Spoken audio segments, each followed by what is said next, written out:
Referendum night was a victory for the sovereignty of the people. The British people have spoken and the answer is we're out. Our top politicians pledged to listen. At last night's Lord Mayor's banquet, Theresa May heralded life outside the EU. We will do everything we can to make the UK outside the EU the most attractive place for businesses to invest and grow. Earlier this month, Jeremy Corbyn insisted Labour too heard what the British people had to say.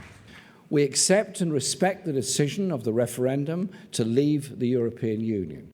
But, and there was a but, notice some strings attached. But there must be transparency and accountability to Parliament about the government's plans. Those comments follow a High Court ruling earlier this month, which, unless overturned by the Supreme Court, could lead to Parliament debating Brexit as early as January and being asked for its approval for formal negotiations to begin. That has created a new opportunity for less than enthusiastic MPs and peers who campaigned against Brexit to have their say.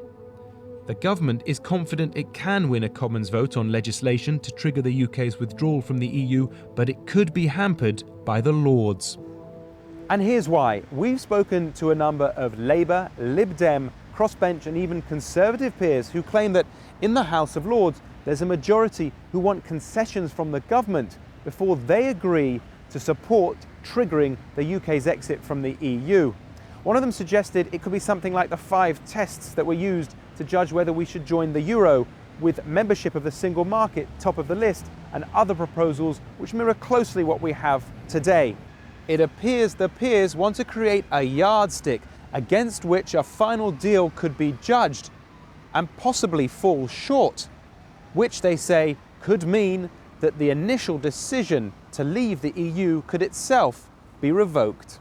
The government should produce, before it triggers Article 50, a document, might be called a white paper, but basically a document saying we're about to trigger Article 50, these are the kind of things we want to achieve, and this is how we're planning to set about it. But the government believes detailing their plans at this stage could wreck the negotiations. Our approach isn't designed to wreck the negotiations. My personal view is that by this time next year, a majority of people in the country may well have concluded that it's in their and the country's interest that we don't leave the EU. Some peers want more time before formal negotiations begin. I don't think anybody's ever explained for us what the end of March deadline was all about. In fact, we've got important elections in the rest of Europe in the second half of next year, and I had certainly always assumed that it would make sense to wait till after that. But one expert believes any attempt by Parliament to challenge Brexit would be flawed. The main effect of amendments from MPs or peers would be to delay the legislation.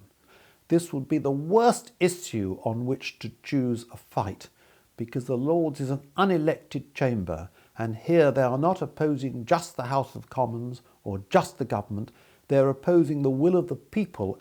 The outcome would be, in my view, not a restriction of the government's negotiating powers, but a further restriction on the powers of the Lords. Brexit campaigners point to the scrutiny already underway in Parliament. Barely a day goes by at the moment without some House of Lords committee or other having ministers and civil servants and others before it asking all kinds of questions about Brexit and the renegotiation and what our relationship will look like after Brexit. There's huge number of opportunities for the House of Lords to scrutinise what's going on, but in terms of triggering Article 50, the British people made their position utterly clear on June the 23rd, and the House of Lords needs to accept that.